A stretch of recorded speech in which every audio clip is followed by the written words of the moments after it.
Good morning. Good morning, everyone. Please rise in body or spirit as we sing our gathering song, Just As Long As I Have Breath. The words to this hymn are written by Alicia Carpenter, a Unitarian Universalist singer-songwriter. Like hymn writers through the centuries, Carpenter often uses Renaissance and Reformation hymn tunes like this one by Johann Ebling to convey contemporary ideas.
Good morning. Can we thank Brett for that enthusiastic way to enter in? Good morning, good morning. Welcome to the Mount Diablo Unitarian Universalist Church. I'm the Reverend Leslie Takahashi. My pronouns are she and her. And we're so glad to have you if you're here in the sanctuary, online, watching later, or watching from our Borton Hall, where we do have the setup with a little more space if you feel more comfortable being in that place as well. So we are really glad to also welcome those who may be visiting us for the first time or back on campus for the first time in a while.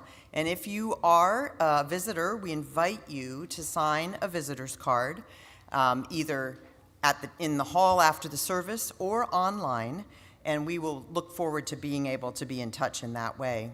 On the first Sunday of the month, we have an opportunity for those interested to sign our membership book and make the commitments of membership. And next month, we will also be honoring those who have joined this quarter. So if you are planning to join in 2025, this is a really good time to let us know, and we will make sure that you get a chance to sign our membership book. Today, after our service, we have our board forum, which you'll hear more about in a minute. And we also have an opportunity this week for you to come together with our Wednesday night programming. That's a great chance, especially for those of you who are newer in the community, maybe feeling a little bit like you could use some extra community this holiday season. It's a wonderful chance to come to Vespers, our community meal, and also our minister's conversation. You don't have to do all of it. You can do some of it. And most people do not do all of it. If you're coming to the meal, we cannot tell you how helpful it is if you actually sign up and tell us so that we can prepare the right amount of food. This year, we are being asked on the Friday following the Thanksgiving holiday to participate in an economic boycott and to show our solidarity for our nation and our concern about our neighbors. And if you want an alternative to Black Friday shopping, you can come be part of our annual harvest meal. And all the signups are available, and we could really use people to help make it happen. So we are so grateful that you are here. The best way to tap into all the many things that are happening here is to read our Beacon newsletter, which is available online through our website. Also, there are copies on campus here, and you can also sign up to get our This Week at MDUUC, which is our Friday email, which tells you a lot about what is going on. Welcome. It is good to be together.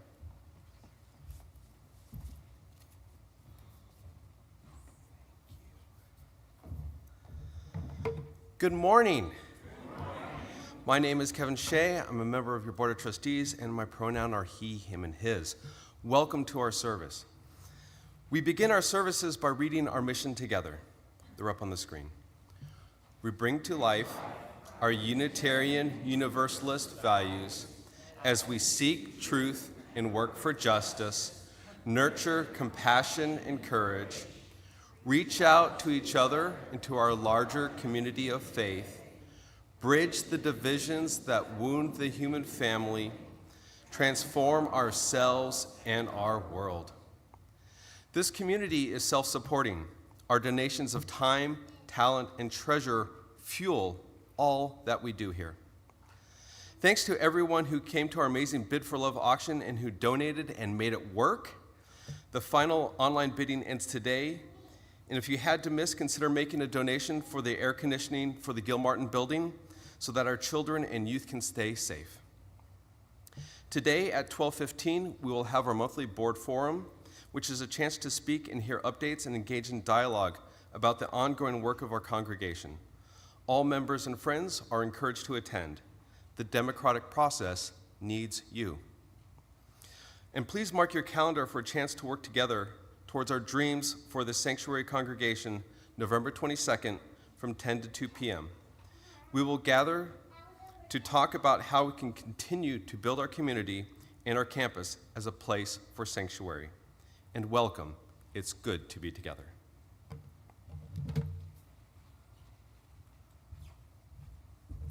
So this is a very special service, and it's one that was part of our Bid4Love, and it was from our 2024 Bid4Love. It was won by Les and Sue Polgars, who are right here with us today, and which we really appreciate. There's the uncountable numbers of ways the Polgars support this congregation. And they gave us the topic of optimism, which gave us a little bit of a nice challenge for this last couple months to think about. And I am wearing a sparkly dress today and a sparkly stole because I am going to I'm going to talk about brilliance as part of optimism. So as we exchange greetings, I invite you to say to one another, I see your brilliance. Thank you.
join us in singing Come, Come, Whoever You Are.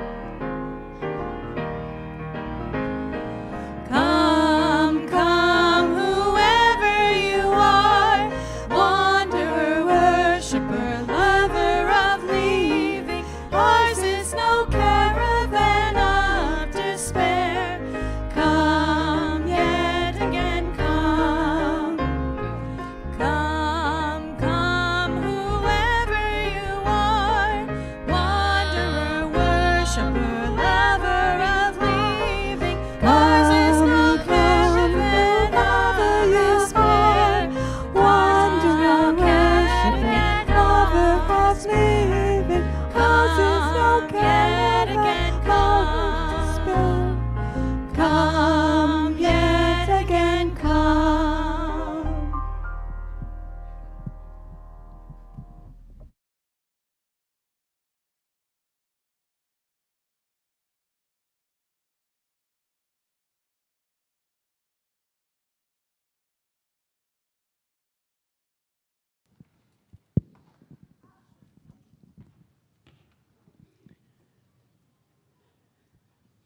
Good morning.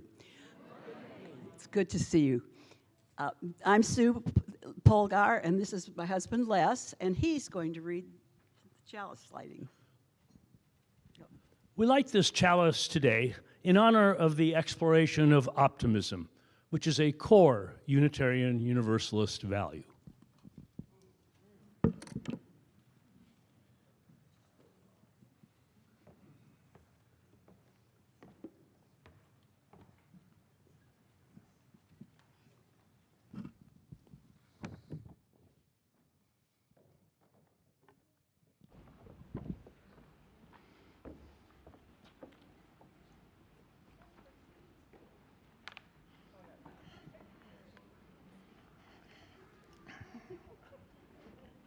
Good morning.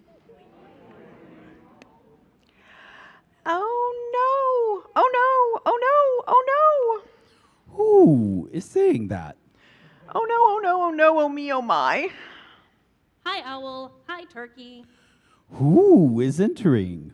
Oh, hello, Eagle. Good to have you back in the lower altitudes. Oh dear! Oh no! Oh me! Oh you! Hi, y'all. Who the heck are you? They call me Happy Hipster. You all don't need. They call me Happy Hipster. Oh, so you think you're hip and the rest of us aren't, huh? Just because the sky is falling? Slow your roll. I didn't say. Now, Turkey, you need to be more grounded. Who is jumping to conclusions? Well, from my vantage point, it seems as if you are not yourself today, Turkey. I am very much myself, no matter what else is changing, and even if the sky is falling.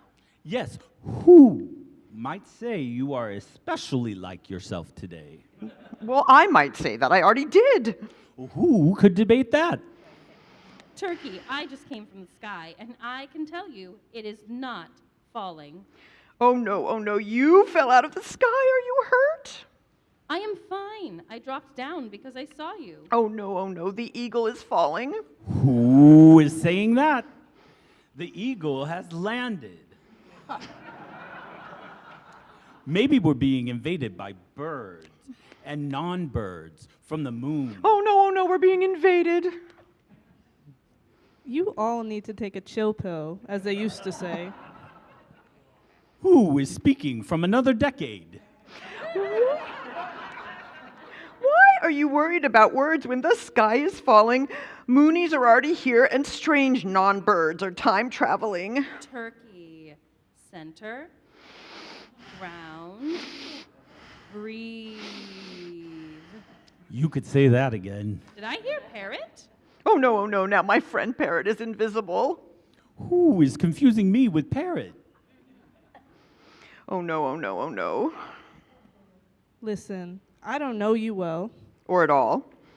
Turkey, you could be a little more friendly. Your worry is making you rude. I'm cool. I don't sweat the small stuff. Oh, now you're saying that you are a bigger creature than me? Did you know that without sweat, some creatures could die? Did you know dogs sweat from their tongues? This conversation is a little bit unfocused. Who can say going nowhere fast? Oh no, now we're lost. Don't worry. Be happy. I appreciate your efforts to lighten us up, and you might be taking this a little too far. After all, there are things to worry about. Yeah, like everything. And there are things not to worry about. Did I mention the sky is falling and a drop of it hit me in the beak today? Rain. Yes, Turkey, it is raining. Huh. I once heard that turkeys look up in the rain and can drown. Oh, no, exactly. This is a dangerous time of year for us. Who knew? This is true, Turkey, and November is different for you than for others of us. I know. Oh, no. So what can we do to help you with your very real anxiety about some, real concerns? Well, I don't know. Nothing can take away these dangers that are everywhere. On the optimistic side, rain makes mud, and mud makes me happy. Rain frees worms and grubs. Who wants a feast? Hey, not a time to talk about feasts around a turkey lurkey, you know? Who said you could call our friend that? And who are you? Are you my friend, Owl? Who would be silly enough to doubt that? Well, that makes me feel better. I am Happy Hipster, the hungry hippo. I heard you were all welcoming the stranger, so here I am. Who said we're still doing that? It's gone out of fashion. We said we were, and we still are. Welcome, Happy Hipster. Thanks. Hey, turkey, are you a worm bird or a grub bird? I favor the smaller delicacies. I could keep an eye out during my bath routine and bring you some later. Oh, yes, I mean, thanks. And I came by to see if you wanted a little shelter under my wing. Remember, we did that last rainy season. Oh, yes, I'm still scared of all the things, and friends do help. Who remembers that turkeys drowning from drops of rain is a myth? Who can say false news? My words exactly, which is not to say that we don't want you to be careful. Turkey, it is November. Yeah, we got your back. Oh, no, did someone take my back? Turkey, breathe. Okay, I take that back. Wait, did I take my own back? Oh, no, now I'm confusing myself. Oh, who knew? It's getting so late. Bye. Oh, no, I'll miss you, Owl. And I'll get on with the mud bath and food prep. It's okay, Turkey. I'm not going anywhere. We'll get through this together. Oh, yes. Phew.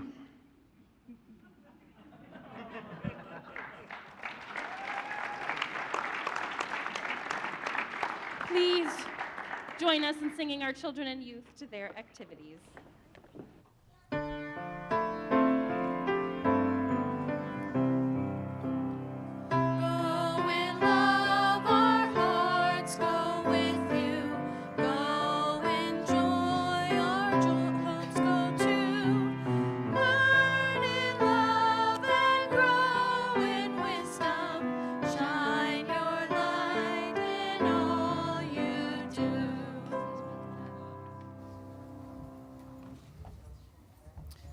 Good morning.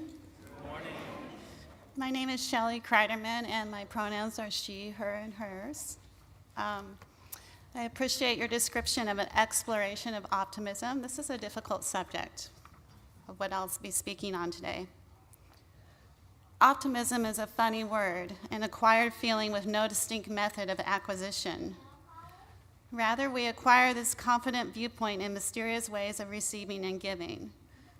For example, presented with a last-minute request to write a piece on optimism, I hesitated just 2 days. I reread the email carefully, noticing the supportive adjective uplifting my writing ability. Okay, I can do this. Hours later, messy, disjointed lines blurring the surface of my computer screen My pumped up ego slightly deflated, I came to the realization I am so impressionable. Nevertheless, optimism is such a sought-after character trait that I push forward. How do we install this feeling in others, especially in the newly forming minds of our kids? Umbrella parent that I was, I tried to inspire positivity and confidence in every way. Even developed the acronym SMRT, formed from the first initial of each of our clan, a word that became a motivating cry in times of doubt. The Kreidermans were the smart family. Then the welcome change of a family member's name buried what had morphed into the title of our phone text chat, until my clever kids pointed out that the new arrangement, starting with an F, ending in S, adding the R and T in the middle, fit more to their sense of humor and comfort level. And what can I say? They keep me humble. But really, this obsession with optimism can be trying these days. Complimentary comments and cheerleading cries don't always do the job. As cliche as this seems, my suggestion is found in a favorite essay entitled Blessings by the legendary singer Mavis Staples. Mavis describes tuning into the wonder of the small happenings that lead us to feel grateful each day, and the importance of sharing your changed perspective, your optimism, through words or smiles with others, even with strangers. As Ms. Staples states, when they leave my concert, I want people to feel good, because I feel good. I'm singing for myself, too. Personally, I'm sure I'll never have a voice like Mavis, but I can work on counting my blessings and sharing my joy with those around me, like my feeling of accomplishment today. Considering the frantic beginnings of my speech, I find myself blessed to have come up with a version that includes fun narratives of my ingenious family. I'm hoping my writing will inspire you to think of the blessings you have, the small miracles that enable you to live your passions and share connections with those you care about. A reciprocation of endorphins I add to my writer's cup of coffee each morning, because you guessed it, I'm writing for myself too. Thank you.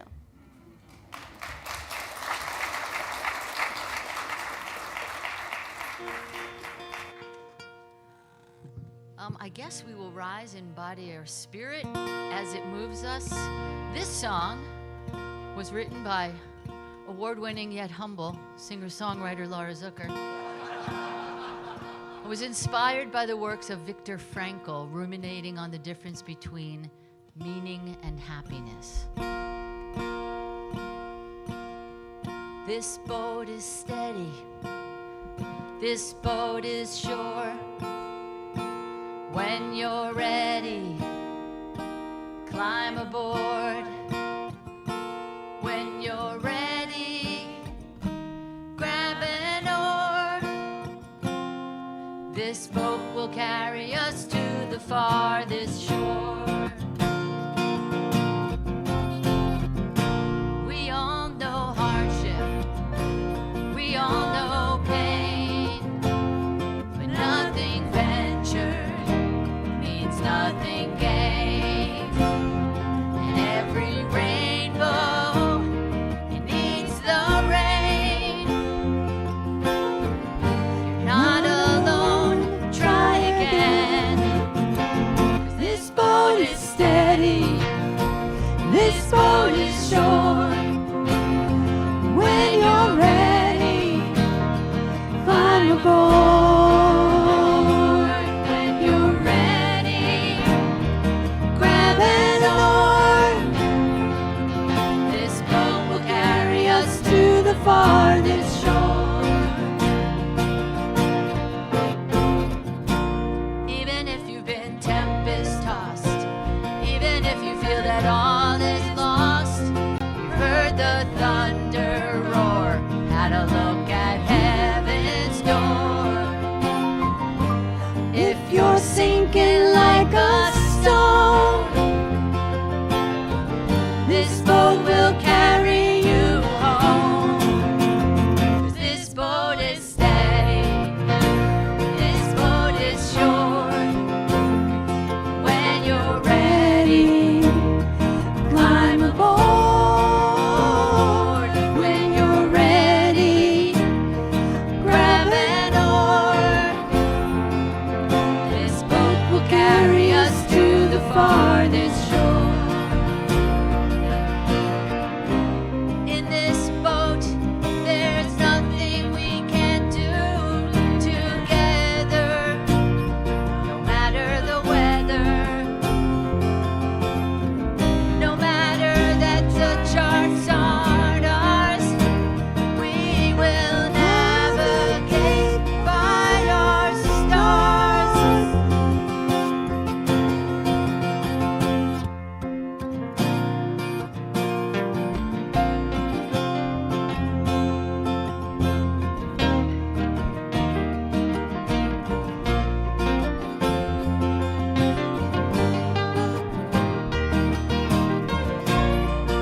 you're ready, climb aboard.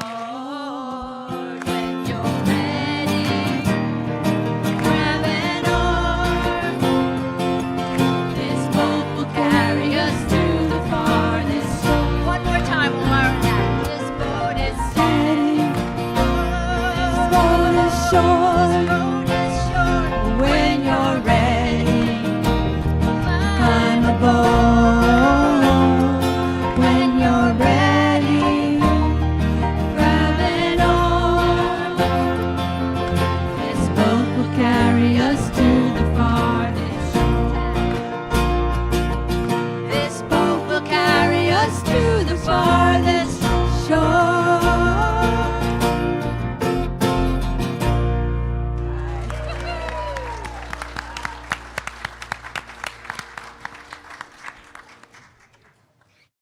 Come down, will you bring this for the Philippines? We'll light it. Yeah. Thank you all. It's so good to have our band. It is the custom in this congregation when we lose a member to death that we light a candle from the chalice. And I am lighting this candle today for Lois Harrington, who died in Bainbridge Island on October 16th. Lois was a longtime member of this congregation with her husband, Jim, and a retired attorney and judge, and who brought a lot of wisdom, humor, and commitment to our congregation. And so we're so grateful that we had the opportunity to journey with Lois for a while, and we will be posting in our Friday email ways that you can contact Lois's family to express your condolences.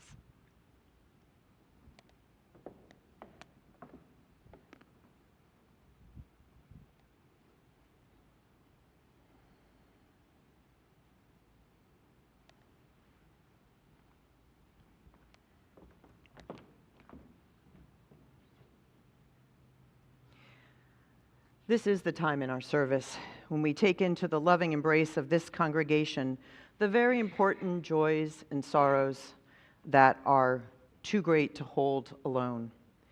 And I want to say that we are grateful that each week we do this. Despite everything that's happening in the world, it's very important that we take a moment to mark our personal joys and sorrows in this important ritual. So I'm asking Rodney to light our next candle for Harvey Siegel, who's another longtime beloved member of our congregation, who is on the edge of that transition between life and death this morning. I was grateful this morning to have an opportunity to speak with him and his daughter, Liz, today, and I felt confident to assure Harvey that all of us are sending him good energy, love, and remembrance in this time.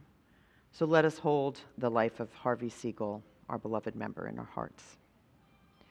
And I'm asking Rodney to light a candle on behalf of Errol Reyes.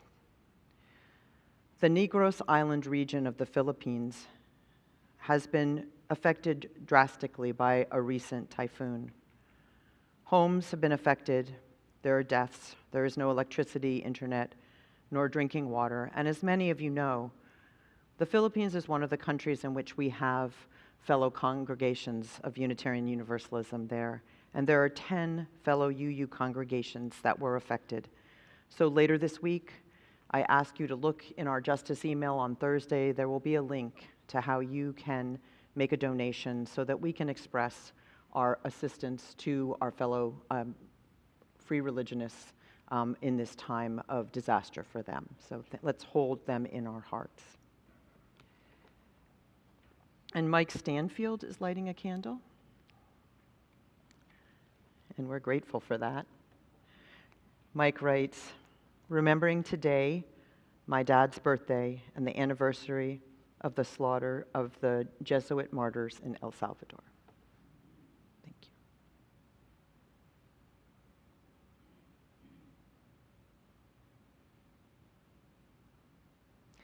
And I'm asking Reverend Rodney to light 2 final candles.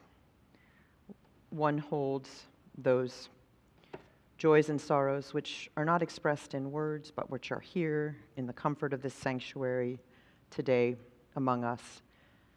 And the second holds our hopes and our aspirations and those little seeds of optimism about this one imperfect world of which we are a part.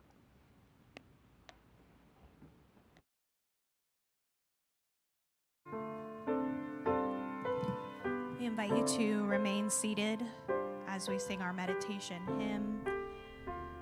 Arizona UU music director Henry Fleury is an award-winning composer of works for solo, chamber, large ensemble, and choral organizations. This meditative round was first sung at the Prescott, Arizona Unity Church. We're going to sing it 2 times through. Open my heart to all that I seek. Let me be part of the love you give. Open my heart to all that I seek. Let me be part of the love you give.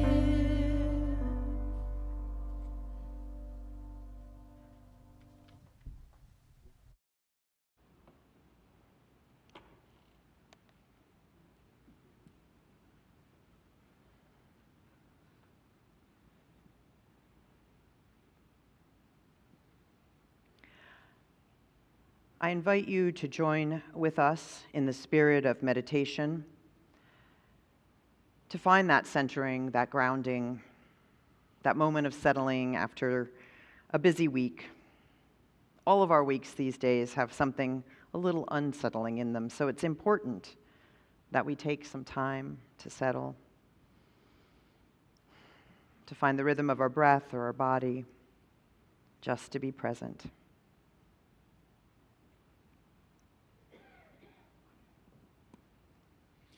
In this meditation, we're going to flex our sense of possibility.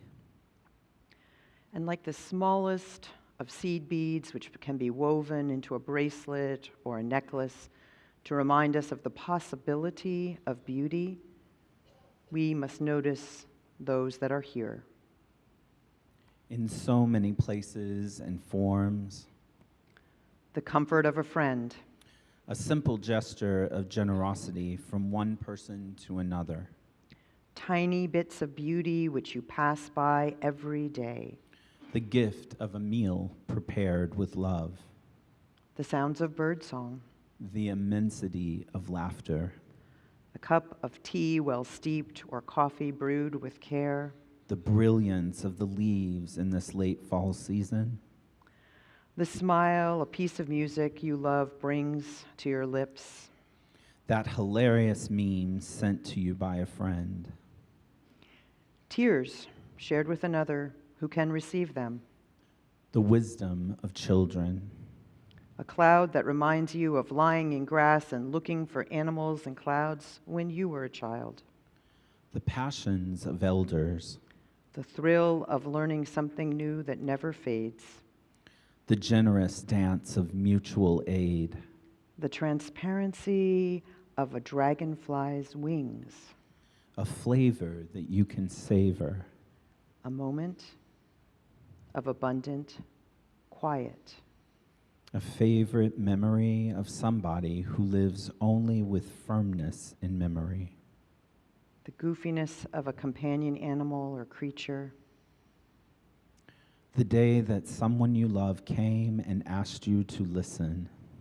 The night you needed a listener and one was there. Our world is marked by much that can make us despair. And also full of those small seed beads that together adorn us with possibility. In the silence following our words, we invite you, if you're willing, to take some moments and make your own inventory of the seeds you might gather up.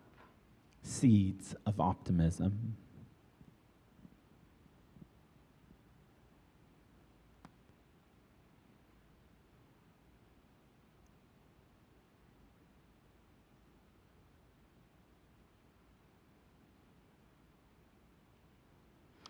May we not forget the power of these small seeds.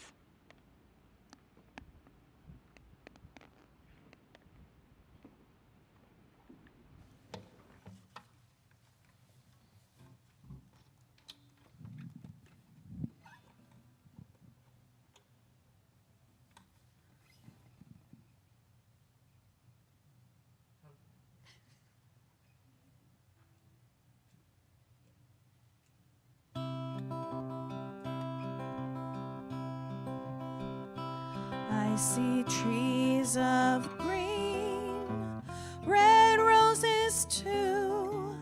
I see them bloom for me and you, and I think to myself, what a wonderful world. I see skies of blue and clouds of white, the bright blessed days, the dark sacred nights, and I think to myself, what a wonderful world. The colors of the rainbow, so pretty in the sky, are also on the faces of people passing by. I see friends shaking hands, saying, how do you do? They're really saying, I love you. I hear babies cry, I watch them grow. They'll learn much more than I'll ever know. And I think to myself, what a wonderful world.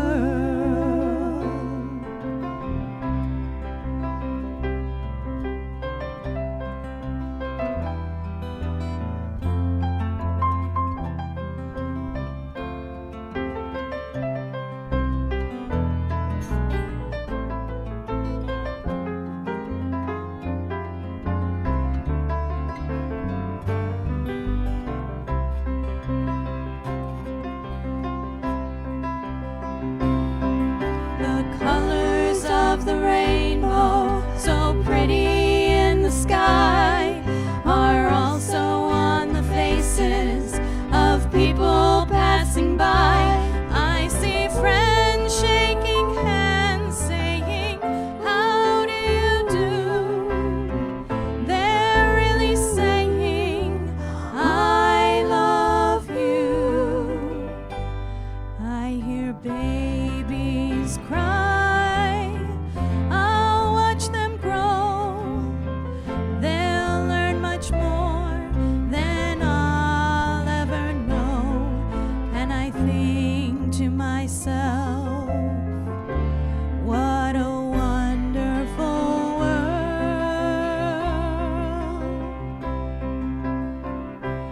Yes, I think to myself, what a wonderful world.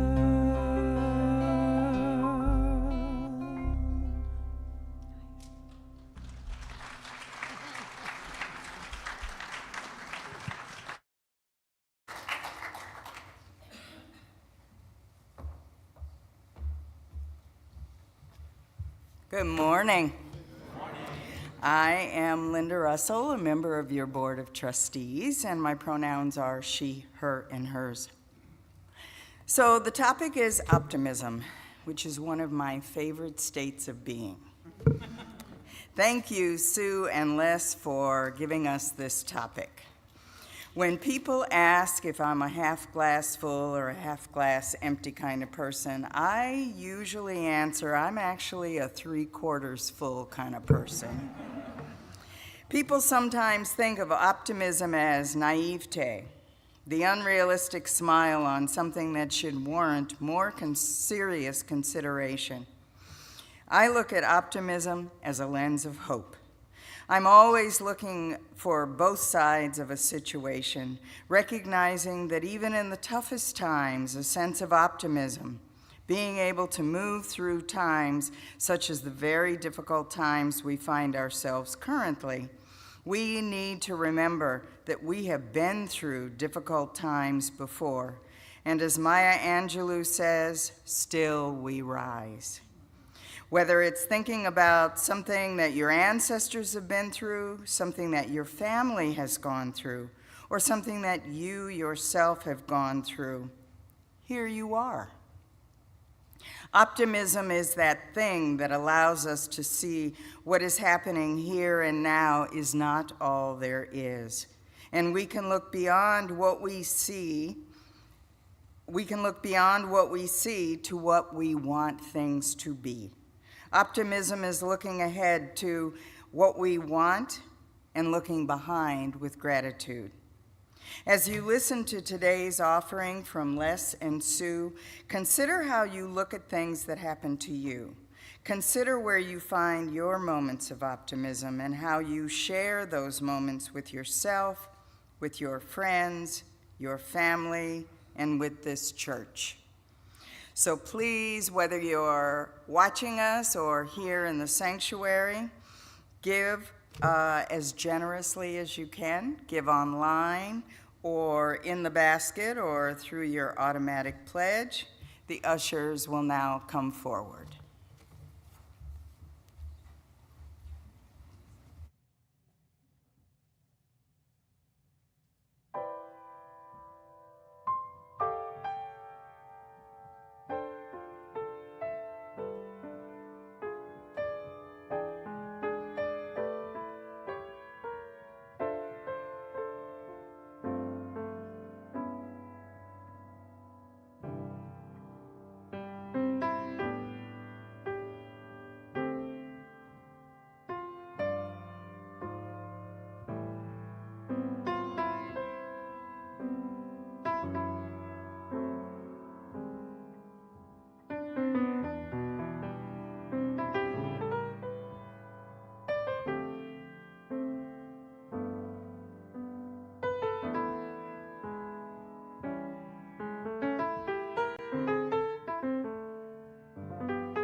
So now, please join me for the dedication of the offering. To the work of this community in transforming ourselves and our world, we dedicate ourselves and our offerings.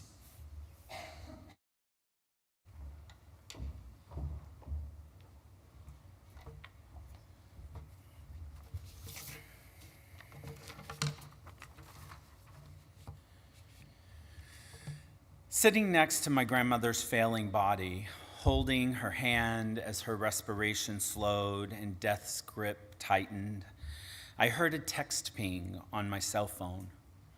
Remember, Rodney, she's going to a better place, and it's all part of God's plan. I wanted to hurl my phone across the room and scream all sorts of things into the cosmos. How many of us have been in that position before? The position when platitudes fail us. God's got this. Everything happens for a reason. It's in God's hands now. God never gives you more than you can handle. Let go and let God. Raise your hand in the room or make some noise here or in the chat if you've ever heard one of these phrases. Make noise in this room if you've said one or more of these phrases. I've been the recipient and the expressor of these linguistic gifts more than I wish. They are remnants of my Christian upbringing. I used to think of these things as kind platitudes, and it wasn't until I really considered them in seminary and now, thanks to the generosity of Les and Sue Polgars, who at last year's Bid4Love decided that we needed to hear about optimism. And I realized that these phrases that were used in my life to generate a kind of optimism actually had much more meaning behind them.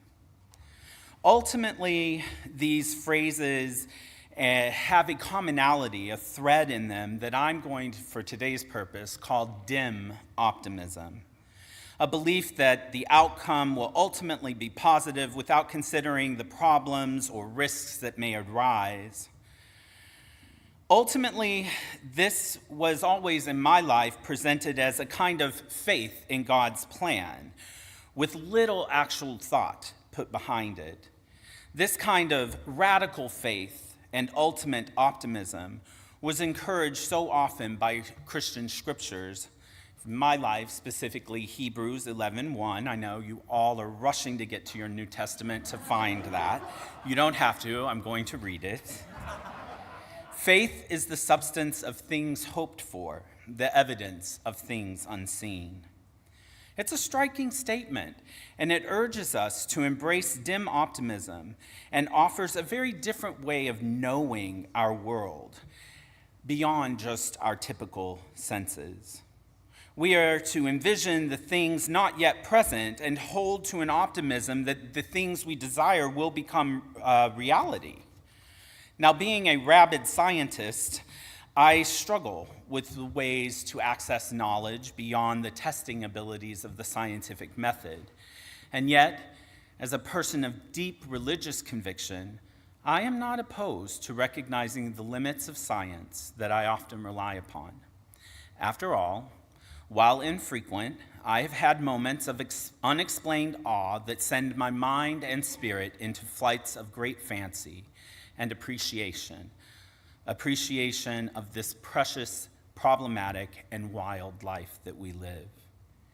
Even so, I find theological issues with that kind of dim optimism. If God's got this, and everything happens for a reason, then why does suffering exist, and why does injustice continue? And oh yes, if it's all in God's hands, then do mine even matter?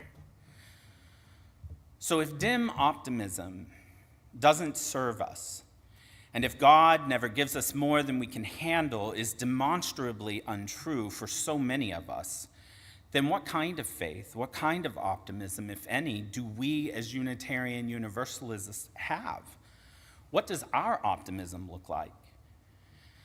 In seminary, I was struck by the words of our Unitarian ancestor and abolitionist, Reverend Theodore Parker. It's a quote that I'm about to read that we have stated many times from this pulpit in all of our small group ministries of this church, but I'm going to give it to you again. I do not pretend to understand the moral universe. The arc is a long one. My eye reaches but little ways. I cannot calculate the curve and complete the figure by experience of sight. I divine it by conscience. And from what I see, I am sure it bends toward justice. I do not pretend to understand the moral universe. This phrase emphasizes a humility in knowing things, and it's best represented in my mind by our insatiable search for truth and meaning.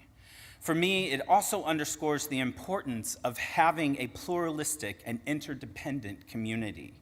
We must have diverse perspectives among us from different backgrounds so that the knowledge that we gain is more robust and complete than any of us could ever derive alone. The arc is a long one. My eye reaches but little ways. I cannot calculate the curve. I divine it by conscience. Here is where Parker's words remind me that my scientific insistence on empirical evidence is only one crucial method of making sense of my surroundings, and it is limited. Divination through conscience is another perfectly valid mode of understanding and knowing our truths. Now, I do know this congregation, and if I didn't hear moans right now, which I didn't, it is only because you're being kind. I am sure many of you moaned on the inside, and I get it. I'm not talking about the dim optimism of my childhood religion. Before ministry, I was an epidemiologic consultant in product safety for vaccines, drugs, devices, and biologics, and much of my time was spent in the area of clinical research, evaluating patients' negative experiences when reviewing clinical data to determine that relationship to the product or not. This made me very hyper-interested and aware of the placebo effect.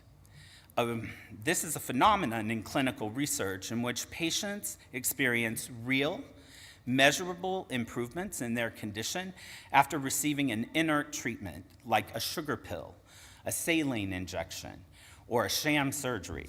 Those are my favorites.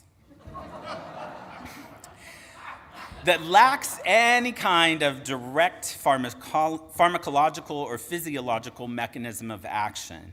There is extensive research on the power of the placebo effect. Many of the patients who received a placebo do show clinical improvement. Something was happening in those clinical trials. It happens honestly in all clinical trials, whether or not that is statistically significant. There's a difference between math and clinical outcomes. Placebo responses are common across a whole diverse group of conditions, and it is not empirical in that we do not understand its origin at all. And I realize that right now I'm asking you to hold a lot, dim optimism that troubles us, suggestions that maybe the scientific method is limited, placebo effects that are real but mysterious. It's like the Wizard of Oz's lions, tigers, and bears. Right on cue. So maybe we take a moment and just breathe together. A little breath. Because here's where it gets exciting to me. Here's where Unitarian Universalism offers us something extraordinary. From what I see, I'm sure it bends toward justice. This is an indication of a faith-filled optimism that insists the arc is bending toward the greater good. This is not unbridled optimism that is blind and insistent on a divine plan unknown to each of us, but is faith-filled optimism, that we can move the arc's bend ourselves, that we trust that the bending is one that brings us forward into the future. It progresses justice. I see this as a liberatory mindset, The writings of Gustavo Gutierrez, a Peruvian priest who is often called the father of liberation theology, introduced me to the concept of anticipatory action. This is a concept in liberation theology that is really beautifully simple. It's kind of what Linda called for in her offertory. The fact that we can act now as if the just world we hoped for was already present. We don't have to wait for permission or for perfect conditions. We grasp the arc and bend by our living into the future we desire to create. When Rosa Parks sat down, she was practicing anticipatory action. She acted as if the buses were already integrated. When we offer sanctuary, we are practicing anticipatory action. We are acting as if borders do not define human worth. Or when this congregation enters into a recertification process for the welcoming congregation, we are using anticipatory action. And even now, we are trying to renew our green sanctuary efforts. Again, an option of practicing anticipatory action. In our faith, I think that Hebrews 11:1, faith is the substance of things hoped for and the evidence of unseen things, can become something different. So I rewrote it. I rewrote it to, faith is the conscience of justice hoped for, the evidence of arcs not yet bent. And I would like to invite you right now to turn to your neighbor for a couple of minutes and just reflect shortly on the question on the screen. What has made you feel a faith-filled optimism lately?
So take a moment and put a little comma in that conversation. Might be one you want to continue. And we're going to continue it for a moment with just a little bit of a poll. So I'm going to invite you to raise your hand or not in response to our little poll here. Here's our first statement of our poll. I feel less optimistic than I did a year ago. Anyone? Okay, good. Let's look at our friends, someone we want to be in conversation with. I feel more optimistic than I did a year ago. Okay, it's kind of a tie. I feel optimistic that I can make a difference. That's good. I feel optimistic that I can make a difference working with other people. Yeah, thank you. Thank you. For a number of years, my mother has gifted me with U.S. News and World Report, the actual print magazine. It comes every week. And as someone who consumes a fair and pretty rich diet of news, I don't ever always read every page, I'll just admit that. However, I do almost always turn to a tiny little squib that's featured on the bottom of one of the early pages, and it's called, "It Wasn't All Bad." And it's usually 3 little sentences about something that happened that wasn't all bad. And these are like accounts like the one of the guy who went through 26 bags of garbage after his partner accidentally discarded her wedding bands at a movie. I felt pretty optimistic, he said, which was good because he had to sort through 18 tons of waste. But he did, in fact, find both rings. Yay. Yeah. Now, I always think of the color green when I read these. Sorry, turkey fell. Got to get turkey back up here. Okay. I always think of the color green when I read these, and I think it's because in the summers, I used to go up to Rochester, New York to visit my grandparents, and they had these old Reader's Digests. And I would read them sprawled across the musty length of a green-covered daybed. And they had these little saccharine, sweet anecdotes like this, you know? And they were probably the spiritual ancestors of the it could be worse, it wasn't all bad variety of journalism. And also the precursor to the CNN podcast, 5 Good Things, which a friend introduced me to when I told them of the topic that I was wrestling with. In under 15 minutes a week, they describe a few everyday heroes, such as Reginald Dwayne Betts, who was serving time in solitary confinement, whose life was changed when someone surreptitiously and secretly slipped a slim volume of poetry into his cell. He said it saved his life. And he has devoted his life to a project called Freedom Reads, which creates libraries in prisons. And as Viktor Frankl, who inspired Laura's amazing song and who was one who endured time in the Auschwitz concentration camp under the Nazi regime, said, "When we are no longer able to change a situation, we are challenged to change ourselves." In the 1990s, psychologist Martin Seligman began to talk a lot about optimism, and that became the foundation of a pop psychological movement called positive thinking. Some of you know what that is, right? He defines optimism and pessimism this way: the optimists and the pessimists. I have been studying them for the past 25 years, and the defining characteristic of pessimists is they tend to believe bad events will last a long time, will undermine everything they do, and are their own fault. The optimists, who are confronted with the same hard knocks of this world, think about misfortune in the opposite way. They tend to believe defeat is just temporary and a setback, that its causes are confined to just one case. The optimists believe defeat is not their fault, circumstances, bad luck, and other people brought it about. Such people are unfazed by defeat. Confronted by a bad situation, Seligman says, they perceive it as a challenge and try harder. Now, as I said, many people have found this movement helpful, and others have wondered whether this form of positive thinking alone is a dim optimism, which can allow people to hide from the truth, especially when those truths disproportionately might affect some and not others. And I will say to you today, having really appreciated my wrestle with this topic, that I believe we are in a time in which the factual evidence suggests that the changes we are seeing are not necessarily temporary. They're not necessarily restricted to the specific, and they most definitely have not proven to be particularly controllable this year, have they? But that means that we might need to use a different kind of optimism, and I'm calling it optimism with a purpose.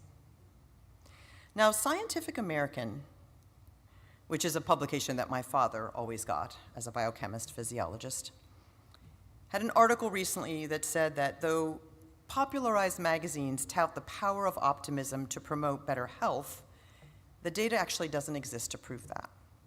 In fact, recent research by Wellesley College showed that depriving defensive pessimists of their preferred coping style, for example, forcing them to cheer up, leads them to perform worse on tasks. And I'm adding this in here in case you know or love a defensive pessimist. This service is not a license to go home and try to make them cheer up. Seligman himself warned that optimism, quote, may sometimes keep us from seeing reality with the necessary clarity. And in Reverend Rodney's words, perhaps, again, he's protesting the dim optimism, that which isn't grounded in faith. Now, Elie Wiesel was not optimistic in the naive sense, he said, but he was committed to a form of what he called active pessimism and a belief in hope. He lost his dim optimism, of course, during the Holocaust, as he depicted in his famous book, Night. And he later expressed pessimism about the world's capacity to prevent future genocides, which seems prescient in our times. However, he also rejected despair, saying that hope is essential and must always be an active choice.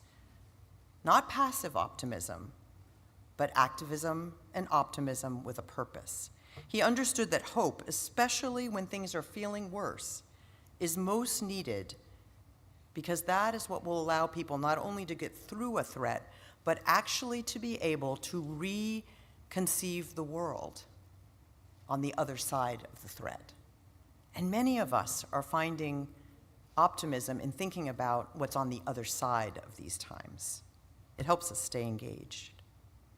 A contemporary Israeli writer, Tom Pesach, notes, after the darkest days of the Second Intifada with its daily news of killing on both sides, I had to deal with it by isolating myself, making my world small, sticking to everyday routines. In retrospect, I realized that my pessimism was caused by choosing to remain a spectator, to pretend I was really powerless instead of taking responsibility and deciding to act.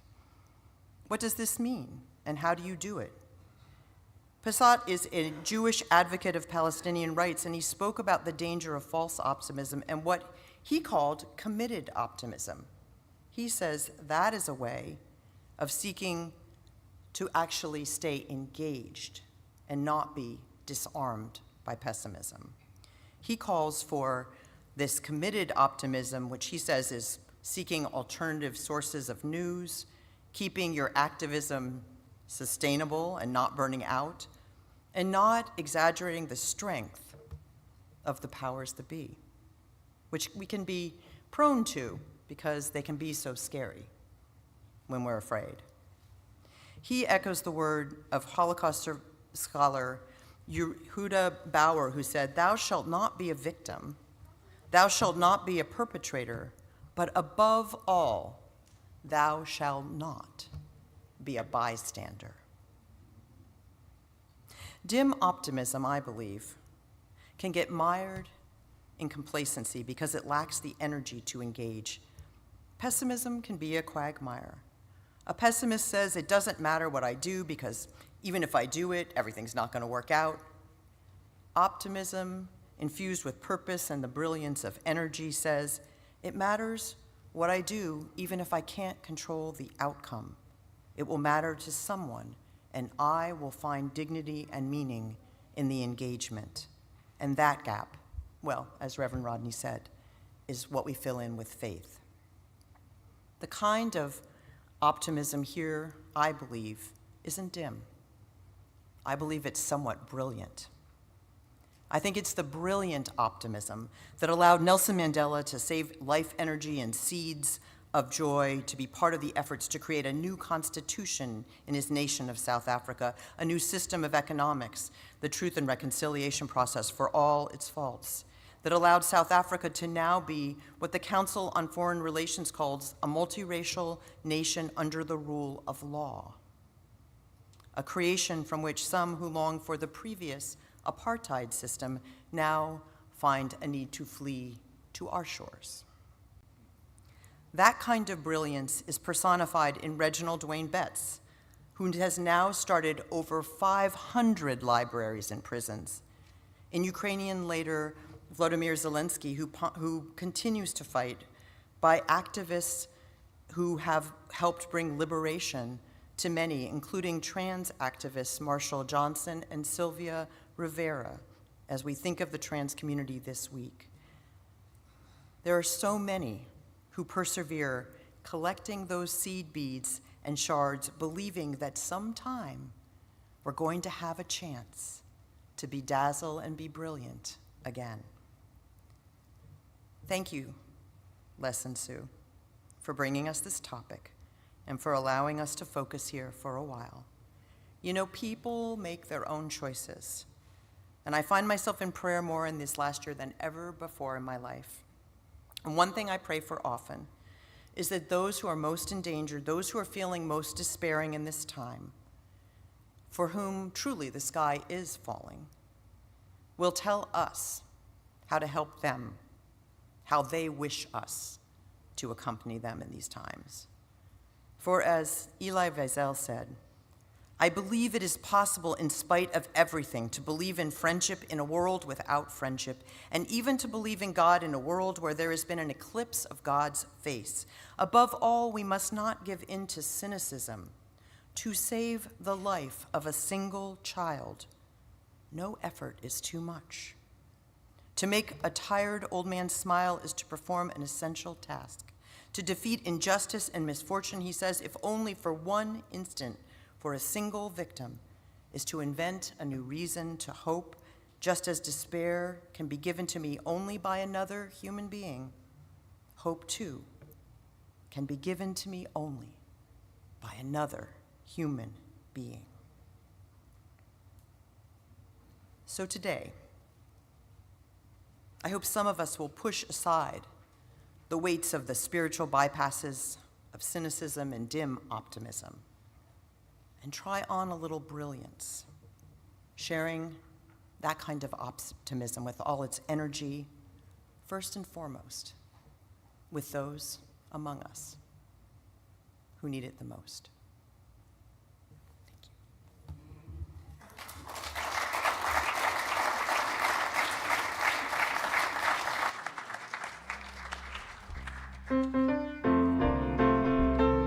Please rise in body or spirit and join us in our closing song, Come and Go With Me. This African-American hymn from times of enslavement is both a promise of deliverance and a call to action. It was arranged for us by Kenny Smith, music director of our congregation in Cincinnati, Ohio. Come and go with me to that land. Come and go with me to that land. Come and go with me to that land where I'm bound. Come and go with me to that land. Come and go with me to that land. Come and go with me to that land where I'm bound. There'll be freedom in that land. There'll be freedom in that land. There'll be freedom in that land where I'm bound.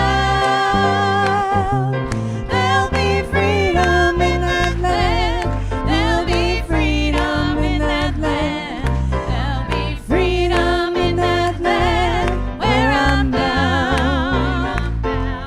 There'll be justice in that land. There'll be justice in that land.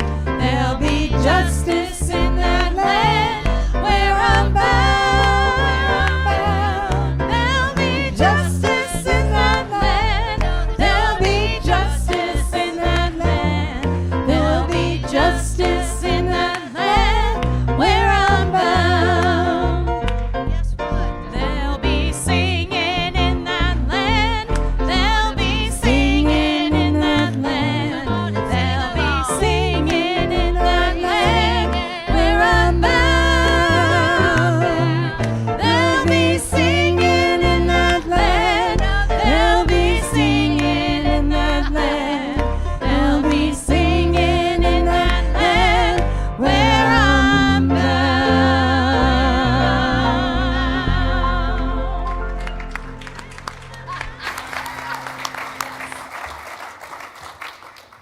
As the flame of our congregation's chalice is extinguished, may the flame transfer to our hearts so that we may all find a bit of brilliant optimism.